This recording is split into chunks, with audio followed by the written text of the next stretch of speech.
All right. Good morning, everyone. Interwebs, podcast listeners, uh, Facebook audience. I guess Jen's Facebook audience actually this week. But welcome to another episode of How I Met Your Mortgage. We did not do an episode last week due to the holiday. Hope you guys all had a great one. And I don't think we're doing one next week either. But I'll have Jen confirm that. Nonetheless, I'm your host, Adam Smith, with Just the Tips Coaching. With me, as always, is our marketing director and one of our social media coaches, Jen Weybauer. Good morning, Jen. Good morning. Am I right about next week? That's correct. We'll be back in 2 weeks with Andrew Katie. Oh, good. That'll be a lot of fun. And our guest this week is really a great friend and colleague. I cannot say enough wonderful things about Michelle Dugan. Good morning, Michelle. Good morning, y'all. Y'all, Michelle is from Mississippi, in case that wasn't already obvious. She's actually the one who taught me the difference between y'all and all y'all. So whether it's singular or plural in that sense. But Michelle and I have an awful lot in common. We're both mortgage broker owners. We've been in the industry a long time. We do a lot of work like this. Michelle happens to also have a fantastic podcast. We did mention it in our last show, I think, because we were giving out some love. But Blondes Have More Fun. Michelle Dugan and Ashley Miller, and we'll actually get to see Ashley next week. Unfortunately, single tier, we will not get to see Michelle for the Mile High Mastermind event later this week. But Michelle, let's talk about Michelle. Okay, I know a lot about that. Okay, cool. It's an easy subject for you. Give us some background. How long have you been in mortgages? So that's a little bit of a loaded question. So I actually got into real estate in 2001. I was not 12. I was going through undergrad and had intentions of going to law school. So I was working for a real estate attorney while I was going through undergrad and started doing loan closings and kind of progressed through that to where I was handling all the closings and going over all the documents and stuff. And one of the guys that I did a lot of his closings for, he was a mortgage broker, and I started sending him a bunch of business because I knew he did really good business. And then he convinced me to get my license right at the time that I was going to be starting law school.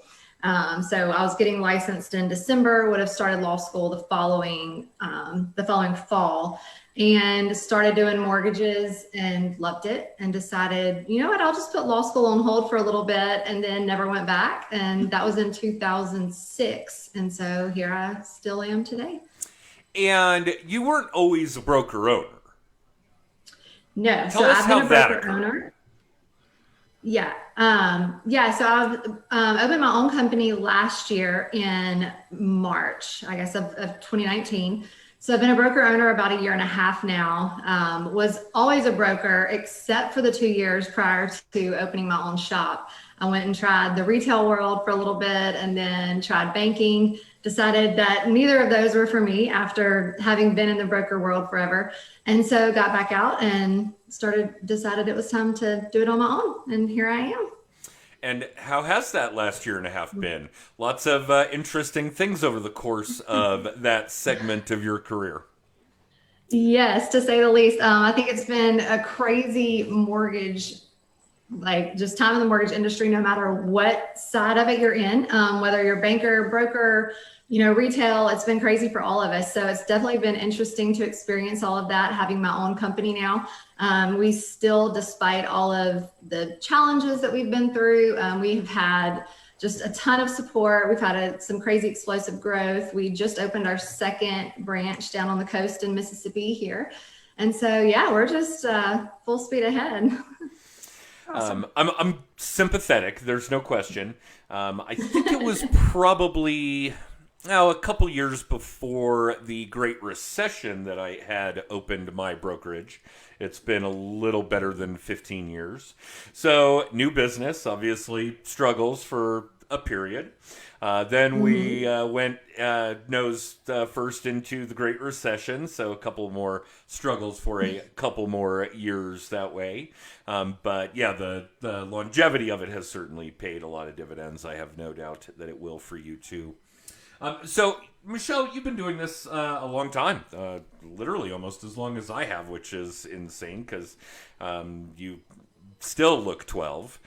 So that's really a big yeah, absolutely. And of course that's how you behave like a 12-year-old. So Sure, yeah, right. with a driver's license, 12-year-old with a driver's license. But I think that something that our audience might really get something out of because of your longevity, because of your current role, is not so much our normal MO of giving our audience a taste of how really successful people are doing their lead gen activity. And obviously lead gen coaching is what we focus on at Just the Tips. But I think there are a lot of things that you have done, taken on, not just as a broker owner or becoming a broker owner in recent years, but a lot of other things that kind of further the framework of what you did in your lead gen activities for the first however many years that really kind of solidify it. Things that are more of the mortar to the bricks that you've already built, like the podcast, like being heavily involved with AIM. We talked before we went live about the fact that you're heading off to Detroit here shortly to film for the Association of Independent Mortgage Experts in their virtual arena. They had to change their conference this year to a full virtual environment, and if memory serves, that's next week, about 10 or 12 days from now. So what are the kinds of things like the podcast? How did that come about? Working with AIM, how did that come about? The kinds of things that are solidifying the framework you put together, the things that are building more credibility, things that are lending to the furthering of your career, the further build out of your business, so on and so forth, and not just things that are bringing borrowers in the door. So to kind of back up, I guess, a few years, in 2013, I had taken a couple of year break while my son was little, moved out to California to be close to family. And then all of my family ended up coming back to Mississippi. So I ended up coming back here eventually. And when I got back in, I knew that I needed to somehow get in front of the audience that I had previously worked with because, they're using new lenders. I want friends to know that I'm back in the business. And I was like, what's the best way to do this? And so I jumped in heavily with social media. And I pretty much put all of my resources were focused on that. And I just used social media heavily for several years to help build up my business, my brand, my name. And in doing so, I started connecting with all these people across the country, like you, Adam. And then once I transitioned to like opening my own company, as far as AIM, I think I was friends with some of those people already. And then because I was so vocal on social media, I think it was kind of just a natural fit to begin, like to kind of jump in with them and still be pretty present in that, in that arena. So I don't know that I've like necessarily done anything super special to be, so involved in that, but I know how to use social media to connect with people, and it has paid off, royally for me as far as my career. Obviously my business is locally focused, but I'm able to connect with these originators across the country who quite honestly just have a lot more knowledge than me. A lot of them are doing more business than me, but you connect with them, they're your friends, and they're not in my local market. So there's zero competition. Like they'll help me, they'll tell me what I need to do to help grow my business. And I do the same thing for other people that are in other markets. And so now, especially being involved with AIM, I'm able to go in and share with, new brokers what worked for me, with people that are just coming into the broker channel. Hey, this is, these are some of the things that I did that helped, my growth a lot as, an independent broker again. So I don't know. I still, some days I'm like, why are these people calling me to help like do this? And I feel super lucky and blessed that I'm able to, but And then I guess as far as the podcast, that has been just kind of crazy. So Ashley and I, we did not really have a plan for it. We just like had this great idea and we decided we were going to jump in and do it. And we did. And we've gotten a lot of just the feedback has been so much fun, and the people that we're connecting with because of the podcast that we would have never expected to before, and the people that are listening that it's having an impact on, like it means so much to us, and we're just having a lot of fun with it. You know, like right now we're taking a little bit of a break because business has been so crazy, but we're super excited to jump in for our second season and get it going again. So how did you and Ashley meet? Michelle? Oh, yeah. I didn't hear you. What? How did you and Ashley meet? So we actually met when we were out in Vacaville with a group of all the mortgage originators with Brian Stevens. And we were at an event that he had, and she was there, and she was not really part of our group. And but I met her and we just kind of hit it off. And I was like, you're coming with us. Like we're bringing you in. And then we started chatting all the time.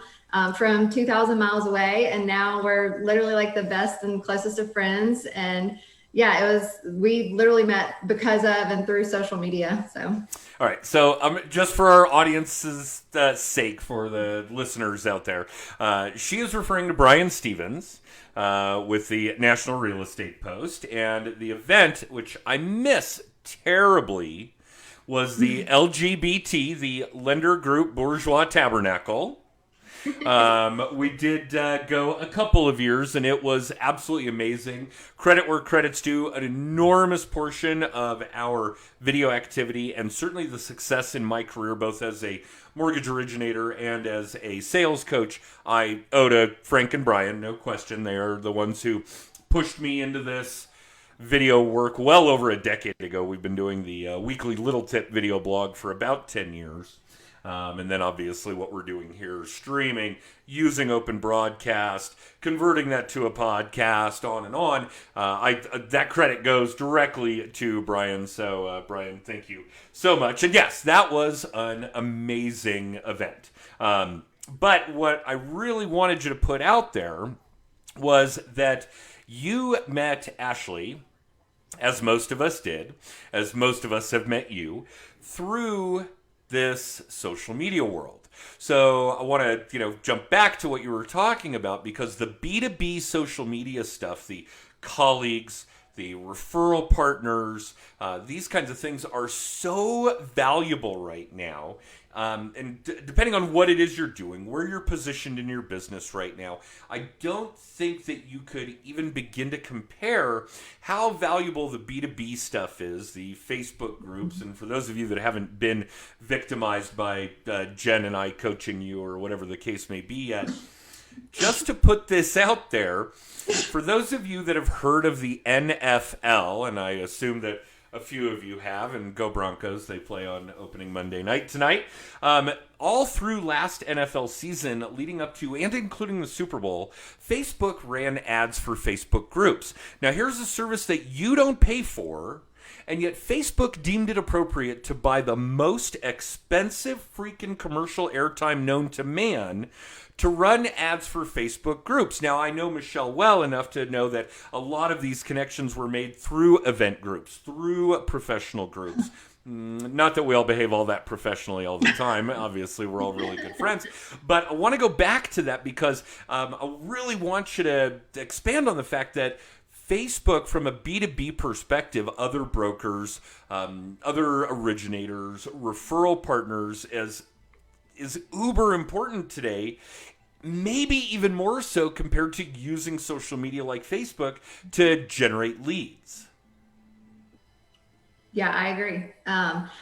It's funny, the Facebook groups, like I tell people this all the time, but I don't care what industry you're in. I don't care if you're in insurance sales, if you're a realtor, if you're a mortgage broker, if you're a travel agent, if those still exist, or if you're a car salesman.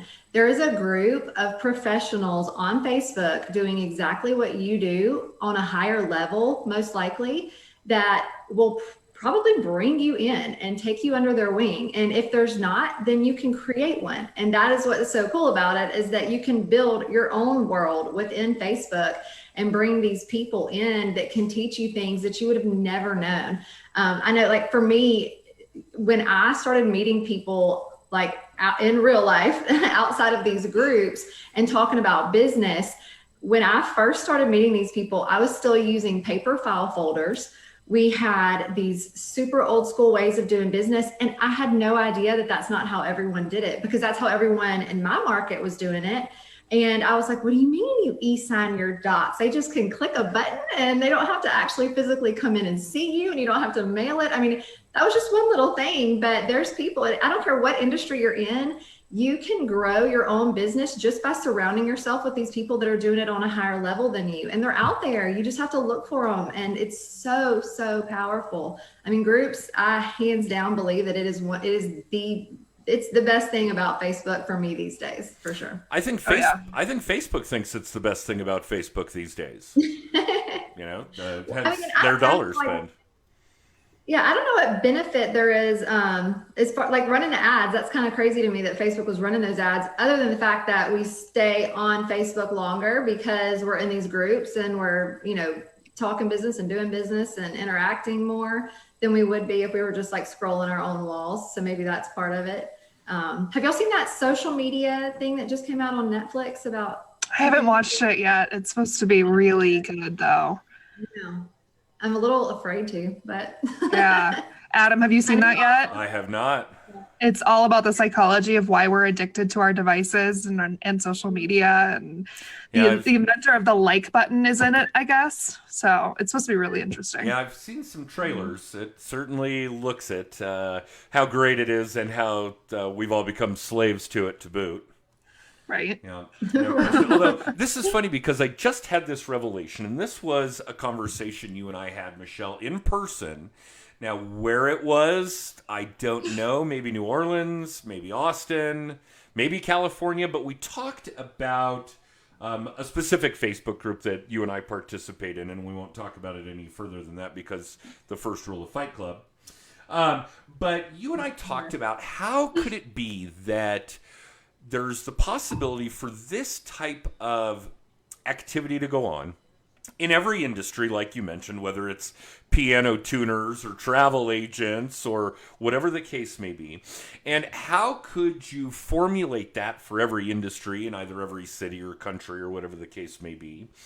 And something that you had said to me after we brainstormed it for quite a while was really eye-opening. This is where the revelation comes from. It's all organic. It really can't be structured. There can't be a set group. There can't be a set format. There can't be a set script, as it were.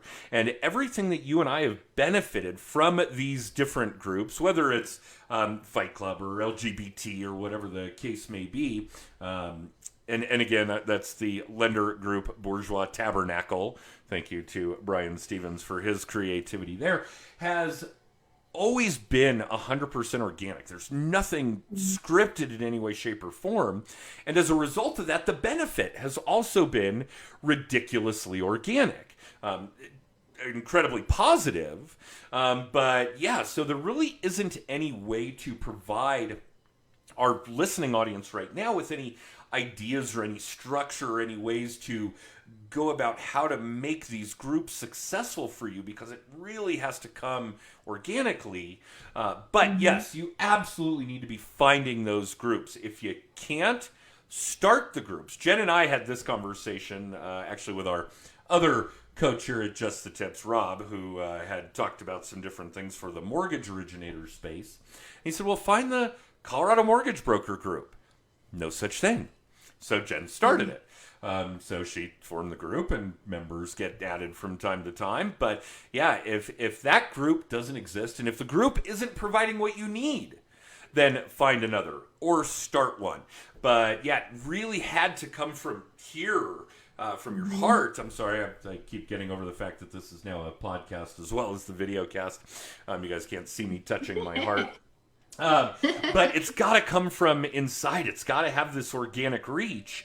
Otherwise, you're not going to gain the benefits from it that Jen and Michelle and I and literally hundreds, if not thousands, of other people just in the mortgage space or just even in the mortgage broker space have been able to benefit.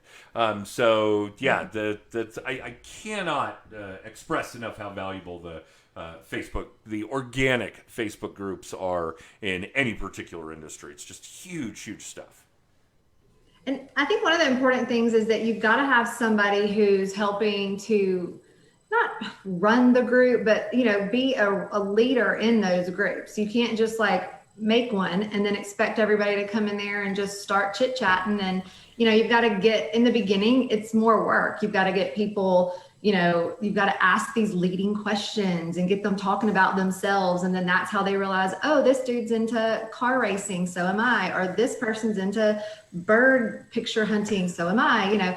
And so you've just got to figure out these things. And then you've got to, these relationships start to grow in these groups. And then they come back in there to talk to these people that they're connected with. And then they're talking about insurance or whatever it happens to be. And then the group begins to grow that way, because then they're like, oh, hey, you know what? I have this 2 buddies over here that would like this group too. So it definitely takes a little bit of work, and people have to know what they're doing. You don't just like say, hey, I'm going to create a group of, you know, bird hunters, and now all of a sudden it just starts flourishing. I mean, there's got to be a little bit of a leadership there. And I know, Adam, if anybody was definitely wanting to start one, you would give them tips on how to help grow the group. I mean, I would certainly do the same for anybody that's looking for, you know, any information about that. But it's a little bit of work in the beginning, but once it starts taking off and, you know, going and flowing, it is literally like magic.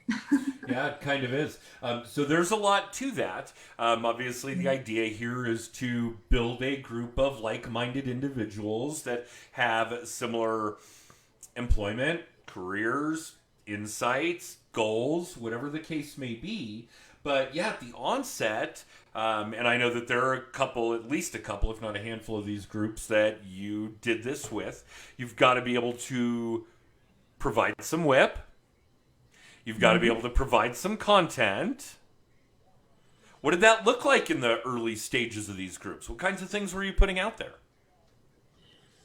I mean, so for us, like being in mortgage groups, I think the biggest thing was giving people tools that are going to help their business. So whether it's tips on how to generate more business, or hey guys, like here's some major changes that are coming in our industry that you might not have heard about yet. And you're giving them information on things that are going to truly help their career as well. And then, yeah, I think the like-minded individuals is a really big thing, because in some of these groups, you put the wrong people in and they can be, you know, they can kind of be like bad blood in the water, I guess, for the culture of the group. I think these groups, they have their own little, you know, culture within them.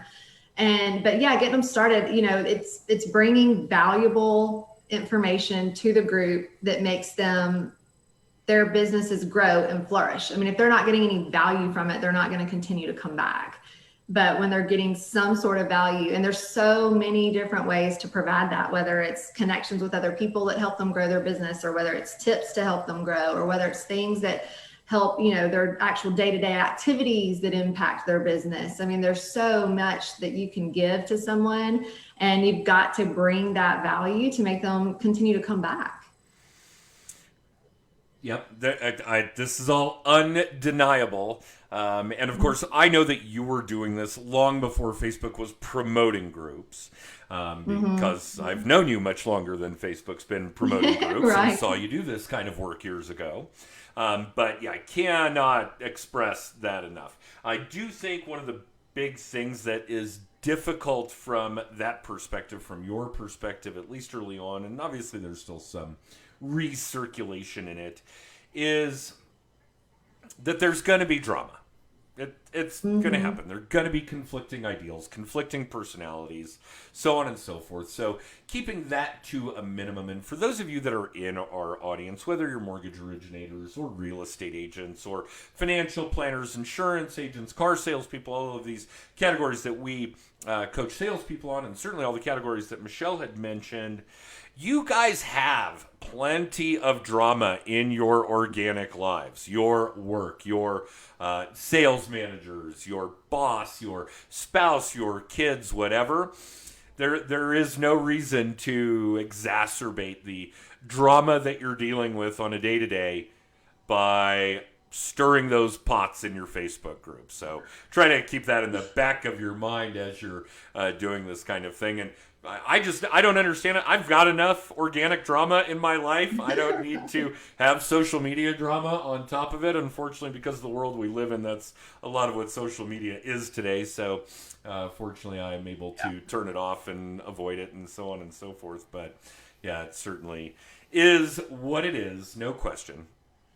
So I do get it, and I am sympathetic that being a moderator or an administrator in these kinds of roles just requires that you have to deal with it from time to time. Less and less, I assume, as time has gone on. Yeah, okay. Absolutely. Yeah. All right. I mean, I think that when people are busy and they're focused on like good, positive things in their life, that they're not looking for drama. So I think that when you see these individuals that are always willing to jump in on the drama, or they're creating it or starting it, you know, adding fuel to the fire with it, kind of makes you take a step back and like, okay, what's really going on in this person's life that's making them, that's attracting them to that kind of, you know, to just drama in general, or to wanting to start it or to jump in on it. And I know that for me personally, you know, some of my groups that I'm in and a part of and that I help moderate with, usually when we kind of can take it offline and get one-on-one with the person, it's like, hey, what's really going on here? You know, why are you jumping into this stuff so quickly? Why are you starting so much crap? You know, then they're usually willing to let their hair down a little bit. And it's like, hey, you know what, like either this has been going on at home and you know, I just took this out on someone and I shouldn't have, or, you know, hey, business is slow. And I mean, I think that when you ask questions and you really start digging in to figure out these people, then you can tend to figure out why the drama is starting and happening. But when you see it over and over and over and over with the same kind of people, then it makes you wonder, like, you know, I think this is just who that person is, and maybe they're not going to be a good fit for this group. And that's always that's kind of a hard call to make too, because usually those are the people that need the groups the most, but they won't get past whatever's going on in their own life to realize that. So yeah, but it's funny to see drama, because I hate drama. I'm not really a big fan of it at all. Like I guess my go-to is just to squash it as quick as possible. Like, hey, like get a resolution, like get past this. But for some people, they're not that way. And yeah, I think it stems from way more than just that group when people are like that. Well, and I think that there's something else to cover here, as it were. And yeah, Jen, I know we're going to run over. I can see it already eyeballing. But the thing about these groups, and obviously we're vaguely, circumnavigating one that you and I participate in heavily here, strictly industry related. Lots and lots of close friendships, hundreds of them, hundreds of bonds have been made. And I had a conversation with another one of these members and another podcaster and another really successful member, Dre Munyar, and a little nod to Dre here. And I had this conversation, actually, we were talking about the last time that we traveled, and when Jen and I were in Florida, I sat down with Dre, and we talked about how Facebook groups shift, and not necessarily anything except the people, the personalities, the goals, the topics of conversation, etc. And I said, that's because people change. Mm-hmm. We're all different people than we were when we first started doing this 3 or 4 or how many years ago now, 5, I don't know anymore. And this was before the original event in Nashville, so it's been a long time. And, Dre isn't just originating loans anymore. He's built this big business, and he's doing podcasts, and he's helping other entrepreneurs. And I've, moved into a coaching space, and you've gone to broker owner in that time frame. And, everybody changes. So if the population of a group changes, the group is going to change, and people do change. This is the way that it goes. So something else that had to really be absorbed into, but what I really want to lead into here is that one of the most important things I think we've all experienced or gained or reveled in from this particular Facebook group is that we did all start getting together. meeting each other face to face, hanging out in very important formative periods in our careers and certainly in our lives. And as a result, we've seen people get married, and we've seen people get divorced, and we've seen people have kids, and all of this, and leading, from that original event in Nashville all the way up to the Mile High Mastermind event this week, and even in some sub-circles, the event that was supposed to be in Vegas for AIM next week. There is a group within the group, as it were, or groups within the group, as it were. And how do you think that has played as far as any benefits or even deficits that you've gained from your career that we really took Facebook groups offline? We really started doing things together and in person and making connections and bonds. Some good, some bad, some broken. Some people fall out, they fall back in. Maybe they fall out again. But what's your take on what kind of benefits you've gained other than learning that, yes, you can have a paperless office even in Mississippi? What kind of benefits have you learned or gained or seen and witnessed because we've taken that activity offline to some degree? I mean, gosh, Adam, honestly, it's like unquantifiable at this point in my career and in my life. I think that especially in the mortgage industry, one of the biggest things that we all struggle with is balance, and trying to figure out how much time to spend on our business so that we can spend, more time with our family. And, for those that don't have families, just doing things that you love to do or whatever it may be. So that was one thing. In the beginning, it was like, gosh, I'm going to take time away from my family to go and hang out with these people. But once I did that, the relationships from that, it makes the online relationships even stronger. And so I can't imagine having never met any of the people in the group in person. We really have created these little families, and it's so, not a little family, it's a huge family now. And it's so powerful, because people do change, but you get around these people and it's like you go to these events and here's the itinerary for the event. Honestly, I think the most growth and learning goes on outside of whatever the classes may be. It's just the talking, and it's like, hey, you know what? You're in this situation that I'm into. And it's a conversation that you might not have just sent somebody a DM and been like, hey, you're doing the same thing I am. And you toss 8 messages back and forth and that's it. But when you see them in person, you can have these, conversations. You already feel like you know these people. And so there's no hey, how's your wife? How's the kids? How's this? You're just literally just diving right into stuff that is just just the meat and bones of, education that can help your business. So I cannot imagine not having ever done in-person events or gone to them. It's so powerful. And then you see these people and they're, the way that they are online. And I'm not going to lie, Adam, I when I didn't know you personally, I was like, who is this guy? All he's talking about is how he does all this business. And he's just so crass online and so, such a little smart ass. And then I met you and I was like, oh my gosh, this guy actually cares a lot about people and he's a great guy. It was so funny. My whole opinion of you completely changed after I met you in person. By being in person. Wow, that speaks volumes. I think the fact that I'm in Facebook jail again speaks volumes about my being crass online, though. There might be some truth to that 30 days. Well. Another 30 I didn't do it. The devil made me do it. We're not going to get into that particular subject, although I assure you my neighborhood men's group appreciates my content, even if Zuckerberg does not. Or Zuckerberg's robots do not. All right. So that being said, and yes, Jen, I know we're way over time, but bear with me because I do want to put one last point out there to really solidify what Michelle is saying here.